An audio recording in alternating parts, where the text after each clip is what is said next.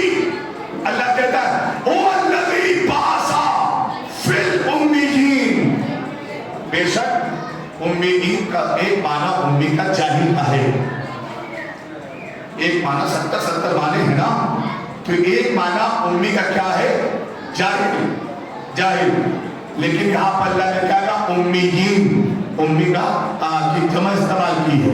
اس سے پہلے کیا استعمال کیا؟ فی امیین. اب وہ ترجمہ کرتے ہیں ہمارے بڑے بھائی کہ اللہ وہ ہے کہ جس نے جاہلوں میں سے رسول بھیجا. کیا بھیجا؟ جاہلوں سے ایک رسول بھیجا. انہی جاہلوں میں ایک رسول بنا دیا. یہ ان کا ترجمہ ہے. لیکن چونکہ صحیح ترجمہ کیا ہے، میں نے اتنی دیر تک فی اور من کا معنی آپ کو بتایا. فی امیین. اب ہمارے عقیدے اور حقیقت کے اعتبار سے ترجمہ کیا بنے گا؟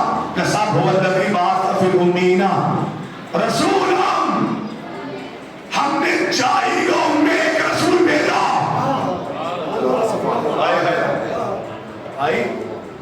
رسول اللہ کے آنے سے پہلے جو زمانہ گزرا ہے اس کو زمانہ علمیت نہیں کہتے تھے، اس کو کہتے تھے زمانہ جاہلیت. جو زندہ اپنی بیٹیوں کو دفن کر دیتے تھے. ہاں. اور زمانہ جاہلیت کی ایک رسم اور بتاؤں کیا ہے؟ ذرا سا اسے کان کھول کے اور صحیح سے سنیے گا. جہاں بیٹیاں درگور کرتے تھے وہیں زمانے جاہلیت کی ایک رسم یہ بھی تھی کہ جس کے ہاں انتقال ہوتا تھا اسی کے گھر چڑھ کر کھانا بھی کھاتے تھے. صلوات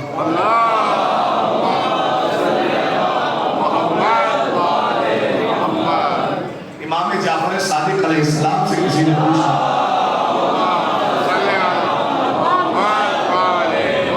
تھوڑا سا شریعت بھی سن لینا. شریعت سننے کا امام نے فرمایا کہ جس کے گھر میں انتقال ہو جائے امت پر فرض ہے، امت پر ضروری ہے کہ 3 دن تک اس کے ہاں کھانا پہنچاؤ. کیا کرو؟ کھانا پہنچاؤ. تو کسی نے مجھ پوچھا بولا کھانا پہنچانا آپ کے نانا کی سنت ہے اسلام کا؟ ہاں. کہ جس کا انتقال ہو جائے تو کیا کھانا کھانا؟ امام نے فرمایا کراہت شدیدہ. ایک ہوتا ہے مکروہ اور ایک ہوتا ہے مکروہ شدیدہ. سخت منع کیا ہے امام نے کہ جس کے میت ہو جائے اس کے یہاں کھانا کھاؤ. سخت منع ہے. کیوں؟ پوچھا کیوں مولا؟ کیا 3 دن تک کھانا پہنچانا ہمارے جد محمد کی سنت اور صاحب خم کیا کھانا کھانا زمانے جاہلیت کی سنت.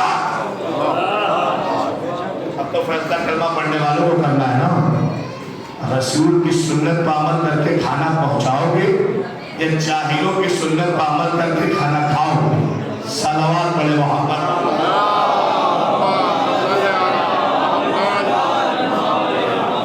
ہاں دیکھیں میں عام لوگوں کی بات کر رہا ہوں. یہ نظر امام حسین ہے، اس کا مرتبہ الگ ہے اور فرمائیے. لیکن یہ عام لوگوں شریعت عام لوگوں کے لیے بات کر رہی ہے، نظر مولا کی بات نہیں کر رہی. کہیں آپ کسی دوسرے میدان میں چلے جائیں. تو میں نے کیا کہا صاحب؟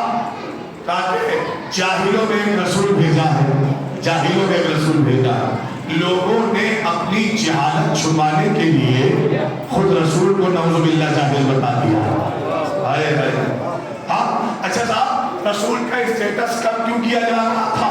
کبھی امی کہہ کے، کبھی خاکی کہہ کے، کبھی کچھ اور. صحیح بخاری کتاب اٹھائیے، ہزاروں عیب رسول اللہ اس میں لکھے ہوئے ہیں، ہزاروں رسول اللہ کے خلاف روایتیں لکھی ہوئی ہیں. کہ رسول کا اسٹیٹس کیوں گھٹانے کی کوشش کی جا رہی تھی؟ کہ اگر رسول کا اسٹیٹس نہ گھٹایا گیا تو ان کے بعد جنہیں تخت پر بٹھانا ہے تو پھر وہ رسول جیسے نہیں ہے. گیپ آ جائے. صاحب آپ دیکھیں کہ انہوں نے یہ کوشش کی.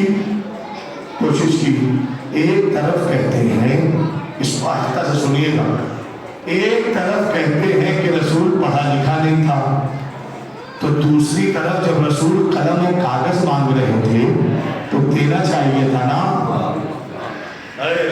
اور کہتے ہیں رسول جب قلم و کاغذ مانگ رہے تھے تو تم کو دینا چاہیے تھا نا. تم انسان جانتا تھا کہ رسول پڑھنا بھی جانتا ہے، رسول لکھنا بھی جانتا ہے۔ سلوات بھیجے محمد والے محمد۔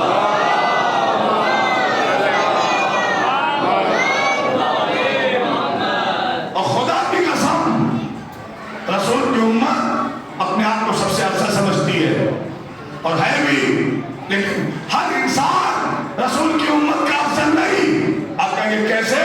تو چلیے میرے ساتھ مصر کے بازار میں جب حضرت یوسف بک رہے تھے تو مصر کے خزانے خالی ہو گئے، لیکن یوسف کا وزن عصمت کا وزن تھا نا۔ خزانے میں اتنی طاقت نہیں ہے کہ وہ عصمت کا وزن اٹھا سکے۔ ہاں لاکھ کوشش کر لیا لیکن خزانے میں خرید نہیں پائے۔ تو حضرت یوسف نے کیا کہا تھا یاد ہے نا؟ حضرت یوسف نے بس ایک ہی فکرہ کہا تھا نا، قلم اور کاغذ لاؤ میں تمہاری پریشانی دور کر کیے دیتا ہوں۔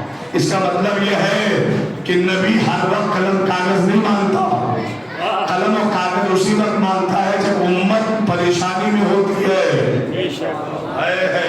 اور اگر امت دے دے قلم اور کاغذ تو پھر قیامت تک آنے والی مشکل سے بری ہو سکتی ہے، اور اگر نہ دے تو پھر جاہل اور ان پڑھوں کو اپنا خلیفہ مان لیتی ہے۔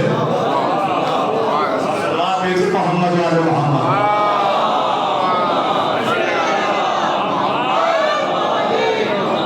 دیکھیے میں نے کوئی بات تاریخ سے ہٹ کے نہیں کہی ہے، ہر بار یہی ہوتا تھا، ہر بار یہی دیکھا گیا ہے۔ جب بھی کوئی سوال لے کے آتا تھا تو تب پر بیٹھے ہوئے لوگ فوراً سے ڈائیورٹ کر دیتے تھے مولا علی کی طرف، اور اگر نہ کیا تو ان میں سے کوئی مولا علی تک بھی بات پہنچا دیتا تھا۔ کیا آپ کو یاد نہیں ہے اللہ کے نبی کے جانے کے بعد، اللہ کے نبی کے جانے کے بعد مدینے میں ایک گروہ آیا ہے، لیکن انہیں پتہ نہیں تھا کہ رسول دنیا سے چلے گئے، انہیں معلوم نہیں تھا۔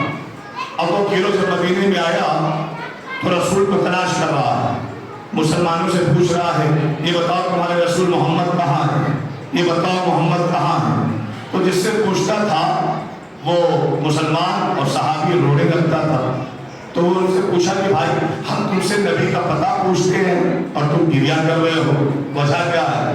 تو وہ مسلمان پلٹ کے جواب دیتا ہے کہ زمانے بعد مدینے میں کسی نے نبی کا نام لیا، صورتحال اتنی تبدیل ہو گئی تھی کہ نبی کا نام بھی نہیں لے رہے تھے لوگ، بس بادشاہوں کے چنگل میں پھنسے ہوئے تھے۔ ہمیں تو یہی شکایت ہے زمانے والوں سے کہ تم اپنے بادشاہوں کو ذل الہی کہو تو بہتر ہے، اور ہم اپنے اماموں کو نور الہی نہ کہیں۔ تم نبی کا نام لینا بند کر دو اور ہم اپنے نبی کا نام بھی نہ لیں، اور پھر ہم پر ہی الزام ہے کہ ہم نبی کو گھٹاتے ہیں، نبی کی شان نہیں بتاتے۔ میری نہ دیکھیے گا صاحب، اور پوری بیداری کے ساتھ ایک سلوات پڑھے محمد والے محمد۔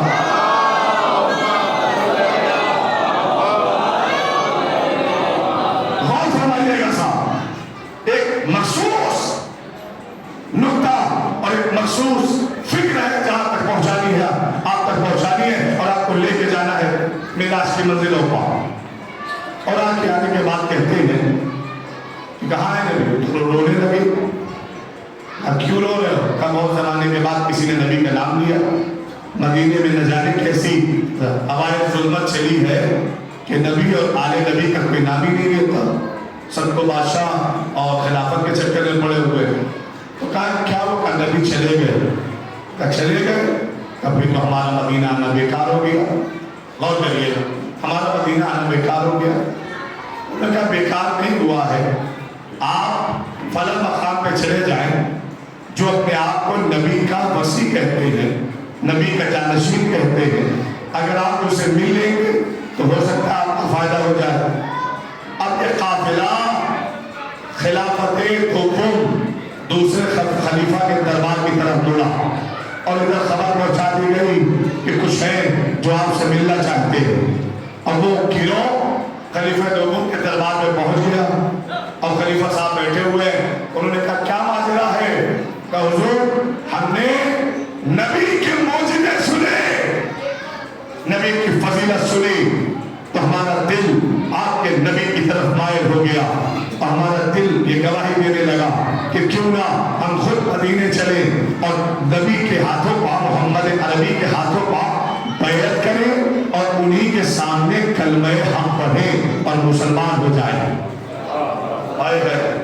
اور ہمارے لوگوں نے کہا کہ تلوار سے بھی پھیلا، لیکن خدا کی قسم اگر تاریخ اسلام کا مطالعہ صحیح کیا جائے تو لوگوں کو سمجھ میں آ جائے گا کہ تلوار سے دین نہیں پھیلا ہے، تلوار سے اسلام نہیں پھیلا ہے، بلکہ حسن اخلاق محمد سے اور اہل بیت کی تعلیم سے اسلام پھیلا ہے۔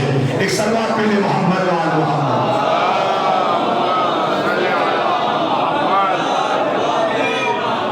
ایک صلوات اور بآواز بلند۔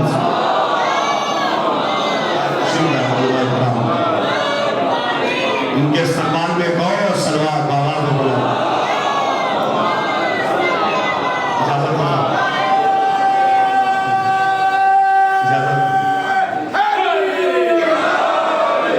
دیکھیے اب تک بہت مشکل ہو رہی تھی پڑھنے میں، کیا تھوڑا سا تھکے ہوئے لگ رہے ہیں یا کیا ہے؟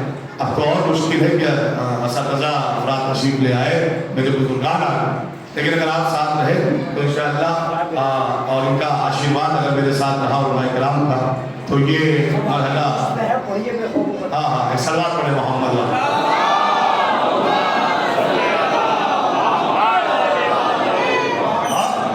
ایسا دل مائل ہوا کہ خود چلے اور سرکار مدینہ کے ہاتھوں پہ بیعت کریں اور انہی کے سامنے کلمہ پڑھیں۔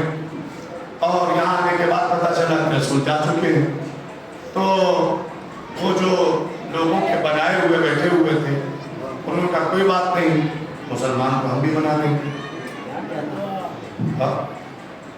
مسلمان ہم بھی بنا دیں گے۔ بالکل وہی تھنکنگ 1400 سال کے بعد بھی ہے اور 1400 سال پہلے بھی تھی۔ اشارہ کافی ہے اور بات آگے بڑھ جائے۔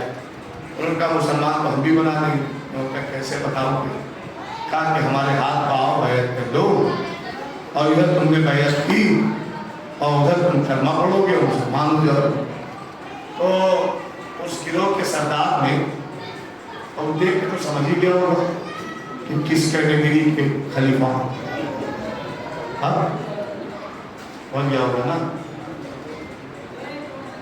آپ بھی بہت سارے مقامات پہ جاتے ہوں گے،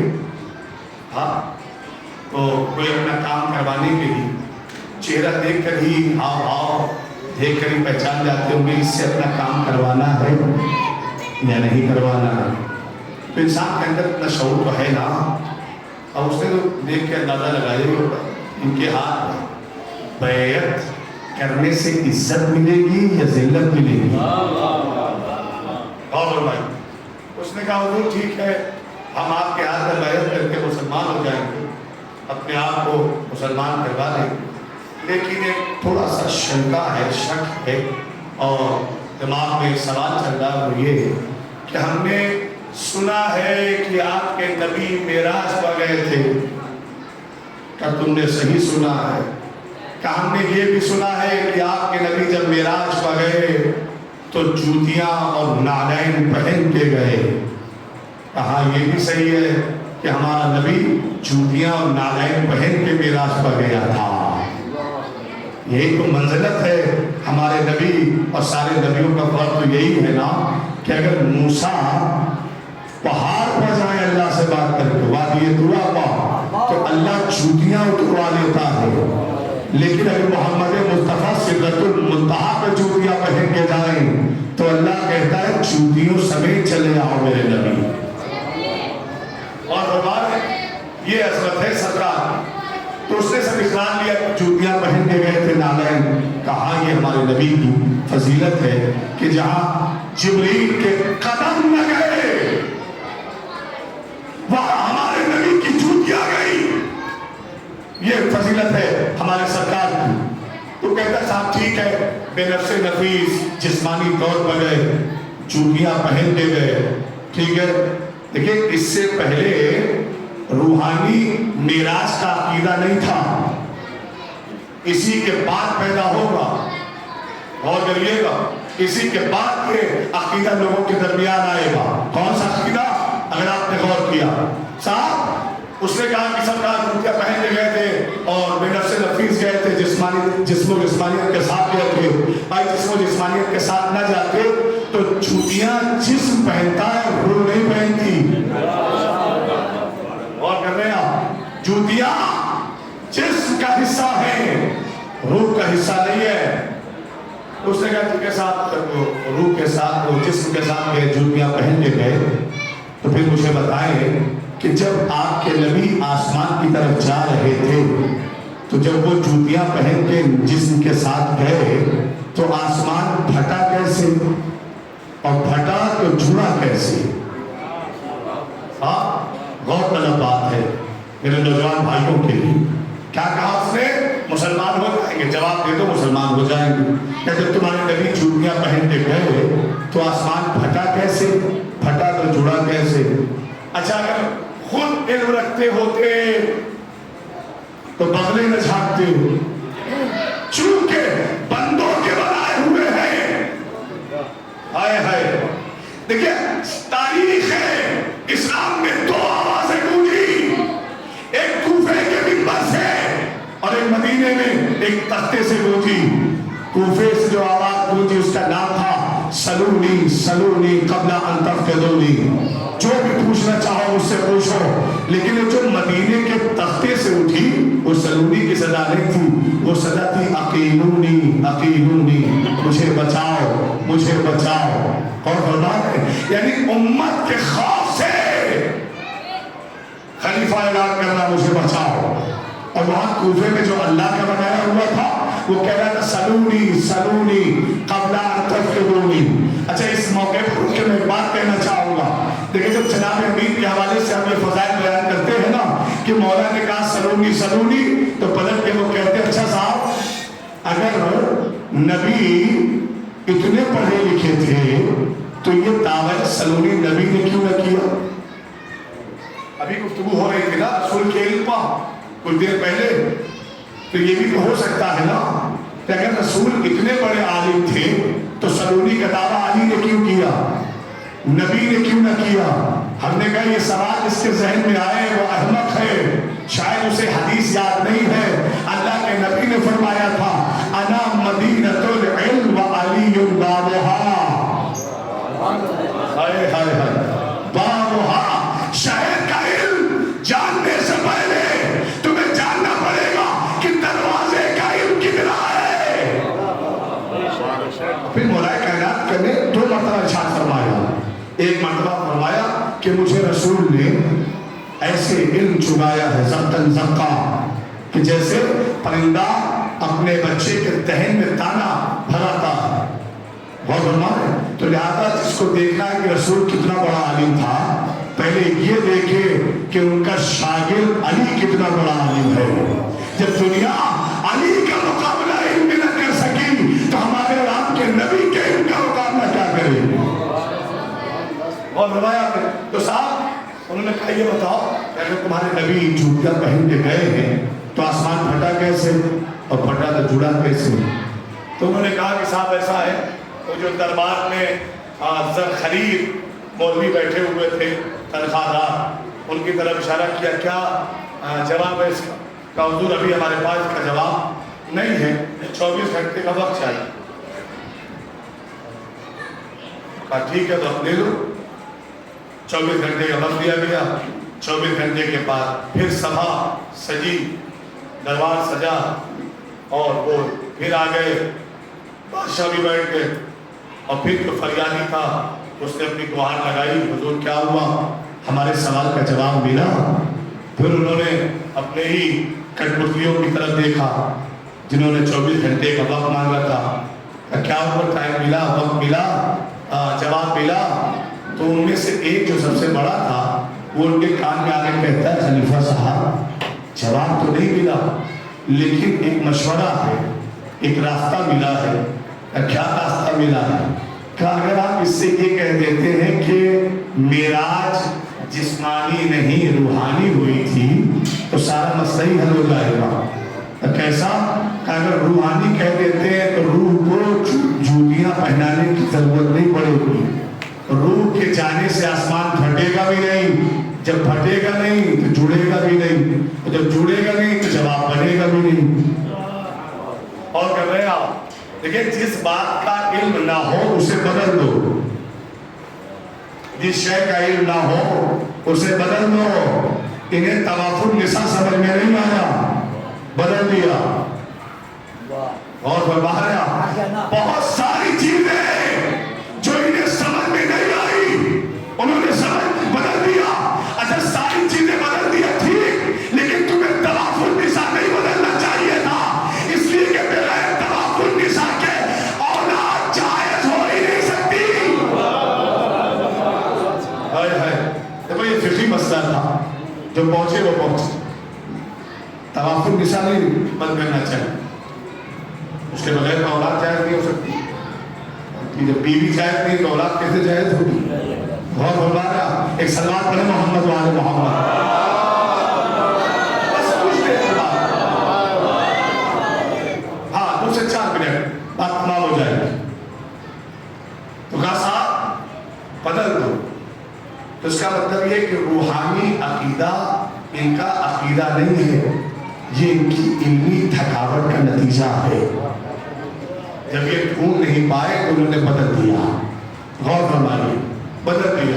اور انہوں نے کہا صاحب تو جسمانی نہیں ہوئی تھی, روحانی ہوئی تھی, اور روح کو چوٹیاں پہنانے کی ضرورت نہیں ہے. اور جب روح جائے گی تو آسمان پھٹے گا بھی نہیں, سلے گا بھی نہیں. لہذا وہ جسمانی طور سے نہیں روحانی طور پر گئے تھے. اب جو گروہ آیا تھا وہ بیوقوف تھوڑی تھا. اس نے کہا حضور ایسا ہے, کل آپ نے کہا جسمانی, آج آپ روحانی, تو لہذا آپ کی بات میں شک پیدا ہو رہا ہے. لہذا ہم جس علاقے سے آئے تھے ہم وہ علاقہ ملتوی کرتے ہیں اور اپنے گھر واپس جانا چاہتے ہیں. بنا مسلمان ہوئے وہ واپس جانے لگے. جیسے ہی دربار سے گروہ نکلا, علی کی چوکھٹ پر جھاڑو دینے والا 10ویں درجے پر فائز سلمان فوراً جناب علی کے پاس پہنچا. مولا ایسا سا قضیہ ہے, اور اگر یہ غلط جواب لے کر مدینے سے باہر نکلے, پہلی بات تو یہ کہ وہ مسلمان نہ ہوں گے, دوسری بات عقیدہ میراث بگڑ جائے گا. تو مولا میں چاہتا ہوں کہ آپ صحیح جواب دے دیں تاکہ ان کا عقیدہ میراث بھی صحیح رہے اور وہ دھرتی سے مسلمان بن کے جائیں. امام نے جواب بتایا اور سلمان سے فرمایا کہ جا, ابھی وہ قافلہ سرحد مدینہ پر رکھا ہوا ہے, ابھی باہر نہیں گیا سلمان, جا یہ جواب انہیں دے کر آ. سلمان کتنی تیزی کے ساتھ آئے ہوں گے اس گروہ کے پاس, اور آنے کے بعد کہتے ہیں یہ بتاؤ تمہارا سردار کہاں ہے. سردار کے پاس بلایا گیا, اور بلانے کے بعد پوچھتے ہیں سلمان کس لیے آئے تھے؟ کہا مسلمان ہونے کے لیے. ہو گئے؟ کہا نہیں. کہ کیوں؟ خلیفہ صاحب نے 2 جواب دیا, پہلے دن کہا جسمانی, دوسرے دن کہا روحانی. لہذا مشکوک کر دیا, تشکیک کی مشکوک کر دیا, شک میں ڈال دیا, اس لیے ہم واپس جا رہے ہیں. سلمان کہتے ہیں اگر میں کچھ پوچھوں تو بتاؤ گے؟ کیا پوچھتا ہے؟ کہ یہ بتاؤ مدینے تک کیسے آئے؟ کہ کشتی پر سوار ہو کے آئے. سلمان کہتے ہیں جب تمہاری کشتی پانی پر چل رہی تھی تو تم نے دیکھا ہوگا کشتی آگے بڑھ رہی تھی, پانی کو چیر کر آگے بڑھ رہی تھی, پانی کو چیر دیتی تھی, پانی کو پھاڑ دیتی تھی. کہا پانی کا کشتی پانی کو پھاڑ رہا تھا, پانی کو چیر رہا تھا. سلمان نے کہا بس اتنا بتا دو کہ جو پانی کشتی کے چلنے سے پھٹ جاتا تھا وہ جڑتا کیسے تھا؟ پیدا کیا یہ بتا. تیرا سوال ہے نبی گئے تو آسمان پھٹا کیسے, جڑا کیسے؟ تو کشتی سے آیا ہے نا, تو تیری کشتی دریائے آپ پر, آپ کے سینے پر چل رہی تھی, تو کشتی کا کام ہے پانی کو پھاڑ کر آگے نکلتا. تو بتا کہ جو وہ پانی تیری کشتی سے پھٹ جا رہا تھا وہ جڑ کیسے رہا تھا؟ سلمان کے سامنے سردار آیا, کہا بس ہم سمجھ گئے. مولا کا جواب ہے نا, کہتا بس ہم سمجھ گئے سلمان, اور ساتھ ساتھ یہ بھی سمجھ گئے کہ یہ جواب تیرا نہیں ہے.